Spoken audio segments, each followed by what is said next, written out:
Bonjour, c'est François Quérel, je suis directeur de la rédaction de The Media Leader et pendant les 3 prochaines semaines, je vous propose des épisodes spéciaux de 100% Media Week consacrés 100% à l'audio.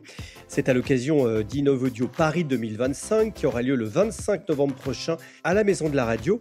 Pour cette 8e édition placée sous le thème Audio Next Génération, nous partons à la rencontre de celles et ceux qui font bouger le monde de l'audio. D'ailleurs, le 25 novembre, j'aurai le plaisir d'interroger Sybille Veil, PDG de Radio France, en introduction de l'événement. Alors, marque, agence, régie et créateurs, tous participent à une transformation majeure où le son devient un média d'influence, de performance et d'émotion. Dans ce premier épisode d'InnovAudio Stories, nous donnons la parole aux agences médias en première ligne de cette révolution, notamment pour le marché publicitaire. 3 experts partagent leur vision du marché et les grandes tendances de l'audio. Frédéric Imbert d'Avas Media Network, Frédéric Ergo de Publicis Media et Sébastien Ruiz de WPP Media. Allez, la première parole va à Frédéric Imbert, Head of Audio chez Avas Media Network. Elle nous détaille les dernières tendances qui transforment ce marché de l'audio pour les auditeurs, mais aussi pour les marques. Une forte dynamique de marché, que ce soit au niveau des acteurs, qu'au niveau des régies, des offres, etc. C'est qu'aujourd'hui, on voit une réelle prise en compte et une nouvelle place de l'audio digital dans les stratégies des marques. Et c'est vrai que l'audio digital est passé du statut d'un média émergent à celui d'un véritable écosystème stratégique. On peut dire qu'aujourd'hui, l'audio digital est à la croisée de la technologie, du contenu et de la publicité. En 2025, on n'écoute plus simplement, on interagit, on personnalise, on mesure. Et pour comprendre où va l'audio digital en 2026, je pense qu'il faut regarder 3 choses. C'est d'abord comment la consommation de l'audio digital a évolué ces dernières années, comment le marché publicitaire s'est adapté et comment des formats et des innovations bousculent l'ensemble de l'écosystème digital. Alors si on vient rapidement sur l'évolution de la consommation du média, on peut voir que l'écoute de l'audio, elle s'est digitalisée à grande vitesse. Aujourd'hui, c'est 59% du temps consacré à l'audio qui est réalisé sur un support digital avec une croissance de 11% en 2 ans. Et il y a quelques années, c'était encore moins de la moitié. C'est 8 Français sur 10 qui écoutent l'audio chaque jour, tout contenu confondu, que ce soit la radio, le streaming, les podcasts et les livres audio. Et cette évolution, elle s'explique par 2 choses. D'abord, et on l'a longtemps dit, c'est l'évolution le changement des habitudes d'écoute depuis le Covid. Mais c'est aussi l'essor des supports numériques et la transformation digitale des acteurs du secteur qui a impulsé l'audio digital tel qu'on le voit s'orienter. L'audio digital, c'est devenu un média du quotidien qui est fluide, qui s'intègre à nos gestes. C'est le seul qu'on consomme en marchant, en cuisinant, en conduisant. Il est également présent sur l'ensemble des interfaces, que ce soit le mobile, la voiture, les enceintes connectées, les PC. Et cette écoute, elle est devenue contextuelle. Aujourd'hui, les algorithmes adaptent le contenu à des moments d'écoute, au lieu où on se trouve ou même à l'humeur que l'on a. On a aussi une multitude de formats qui se diversifient. On va aussi bien trouver un podcast replay de 2 minutes que des séries audio de 8 épisodes. Donc aujourd'hui, l'audio, c'est plus seulement un compagnon. C'est un canal stratégique pour les marques, pour les éditeurs, pour les créateurs, pour les plateformes et surtout pour nos annonceurs. Allez, place maintenant à Frédéric Ergo, directeur audio chez Publicis Media, qui nous détaille quelques innovations qui l'ont marqué dans ce marché de l'audio. Il y a des rapprochements toujours plus forts entre l'audio et la vidéo. C'est une tendance qui est déjà connue sur les contenus, les synergies qu'il y a dans les groupes audiovisuels. Mais concrètement, pour nous, ce qui nous intéresse, c'est de voir les écosystèmes vidéo qui se posent de plus en plus la question de l'audio. Donc ça concerne plusieurs groupes. Déjà, dans leur CGV, M6 et TF1 mettent en avant les emplacements dédiés à l'audio sur les plateformes TF1+, et M6+. Donc, après, je ne sais pas si ça va forcément prendre sur 2026, mais en tout cas, c'est quand même des innovations et un intérêt marqué pour l'audio. C'est le cas pour YouTube, qui est déjà commercialisé, en fait, avec l'offre YouTube Audio. Donc, c'est la plateforme de streaming, mais c'est aussi dans l'écosystème vidéo certains emplacements audio. Et toujours dans la même tendance, il y a Amazon qui est en train de se lancer sur l'audio, donc potentiellement avec Twitch. Donc, ça reste un environnement vidéo à la base, en fait. Donc, pour nous, c'est un environnement audio qui est en expansion, des insertions avec de la data.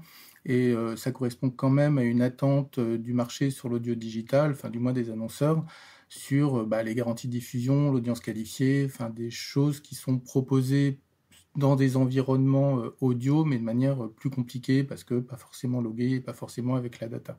La deuxième, alors c'est une innovation que je trouve extrêmement intéressante de Lagardère sur leur offre Europe 1 Dynamics, c'est l'intervention de DCO et une dissociation des flux à l'intérieur du flux live. Donc ça, c'est la première fois que ça arrive, parce que les radios utilisent le live en pré-roll, enfin en audio digital utilisent le pré-roll, mais là c'est à l'intérieur du flux, sur du hors-écran, de différencier le message diffusé sur les supports traditionnels et sur l'audience digitale. Troisième innovation intéressante, je pense, c'est la frontière un petit peu plus floue entre radio et streaming, avec RMC qui annonce la radio sur mesure dans les nouvelles voitures Renault l'an prochain. Donc ça, effectivement, c'est intéressant de voir que l'auditeur peut construire sa radio sur mesure avec IA et avec les programmes qu'il souhaite. Bon, ce qui rapproche la frontière avec le streaming, puisque à l'inverse, les streamings cherchent à avoir de plus en plus de curation, éditorialiser les plateformes. Donc bon, voilà, je trouve c'est intéressant comme convergence. Et la dernière tendance, alors c'est plus dans la continuité sur les podcasts et d'intégration de plus en plus de host read ou de voice read. Et là, toutes les régies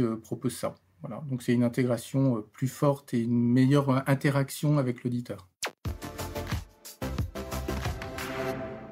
Enfin, troisième expert pour cet épisode d'Innov Audio Stories, Sébastien Ruiz, Head of Audio chez WPP Media, constate lui de fortes progressions sur certains contenus et inventaires pour le plus grand bonheur des marques. Donc on a mis en place énormément de campagnes host-read, énormément d'épisodes co-brandés et on va continuer à amplifier tout ça en 2026. Il faut savoir qu'en 2025 par rapport à 2024, c'est un levier sur lequel on a augmenté les investissements. On a fait x2 sur ce levier-là, en tout cas sur ces typologies de contenu sur le podcast. Et ça a continué à s'amplifier sur 2026 avec en plus un levier supplémentaire qu'on a commencé déjà à aborder avec certaines marques, c'est le podcast live. Chez WPP Media, on y croit énormément. Ça va être un moyen pour les marques de pouvoir délivrer des contenus riches et surtout de les rendre accessibles au plus grand nombre en diffusant ces podcasts sur différents flux de podcasts déjà existants. Seconde tendance pour 2026, ça va être sur les spots 30 secondes avec davantage de personnalisation des messages publicitaires. Et donc, cette personnalisation-là, elle se fait grâce à la DCO, Dynamic Creative Optimization. C'est un levier qui a très bien marché en 2025. On a fait x3 sur ce levier par rapport à 2024 et ça va continuer à s'amplifier. Ça peut paraître un peu farfelu quand on parle de DCO. C'est cette mécanique qui consiste à adapter le message selon différents critères comme la météo, la géolocalisation ou encore la cible. Mais c'est surtout un levier qui est très efficace parce que plus on arrive à adapter, à personnaliser le message au contexte de diffusion et à la cible, plus on va générer de la réceptivité et donc on va générer plus d'efficacité. Et sur ce point-là, un point qui est essentiel, c'est que ça va s'amplifier notamment grâce à l'IA. L'IA qui va nous permettre de pouvoir adapter en temps réel les créations et aussi nous aider à la production de ces différentes variables audio. Donc, deux tendances, plus de contenu audio sur le podcast, plus de personnalisation sur les spots de 30 secondes. Mais il y a aussi un point que j'aimerais mettre en avant, c'est l'arrivée, on va dire, de façon très massive des éditeurs radio sur l'audio digital. Ils existaient déjà, bien évidemment, sur notamment des mécaniques de 30 secondes où les investissements ont été très forts en 2025. Mais quand on lit les conditions générales de vente de ces éditeurs radio par rapport à l'audio digital, on constate vraiment que ces marques-là viennent non seulement s'inspirer de ce qui se fait déjà sur l'univers natif, avec les plateformes de streaming musical et aussi les podcasts natifs, mais elles viennent aussi apporter quelque chose de nouveau, des intégrations plus fortes, plus contextualisées, et avec aussi un volume d'écoute très important. Et ça va nous offrir un super terrain de jeu sur 2026 pour pouvoir offrir à nos clients des dispositifs de qualité, efficaces, mais surtout des dispositifs d'envergure. Voilà, merci à Frédéric Imbert, Frédéric Argot et Sébastien Ruiz pour leurs éclairages sur ce nouvel ère de l'audio. Innov Audio Stories reviendra vendredi prochain pour un deuxième épisode. Avant de vous retrouver le 25 novembre prochain à la Maison de la Radio pour Innov Audio Paris 2025 organisé par la CPM et Médiamétrie. Plus d'infos sur le programme sur innovaudioparis.fr.